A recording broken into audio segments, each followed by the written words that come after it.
So I'm going to talk about how I stem mastered this track today. So I'm running the drums through the Shadow Hills and just doing a little bit of limiting on it just to tie everything together in the sound. It works really well. The sound adds a nice punch and weight.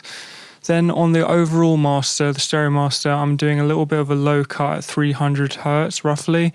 And it's a very narrow cue to make it work, and it's a bell-shaped curve. Then I'm doing a bit of compression on the Manley Vari-Mu. And this is just to tie everything together a little bit. I'm doing stereo unlinked, and this is to help make the song sound a bit wider. I'm using the high pass filter in so the low end doesn't interact with it. I'm using quite a quick attack, quick release. And then I'm doing a bit of stereo widening, just like +1 on Rupert Neve MBP. And this just helps make the song sound a bit wider, brings up some of the stereo information. And then on the instrumental part, I'm just doing a little bit of low end tightening, which is going to help and tighten up the bass a tiny bit. Because I've got access to the stems, I can do this.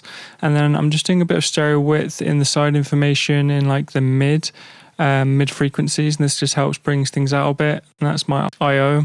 And then I'm doing a little bit of boosting in the center on the vocal as well, and a bit of drums. I'm doing a bit of low end and high end compression too to help tuck those things in to make them feel a bit more in the track. And then finally I'm doing a bit of limiting Pro L2. I usually have the channels unlinked if I want it a bit wider, which I do on this track, and then I don't have the True Peaks detection on, which makes it sound more open too.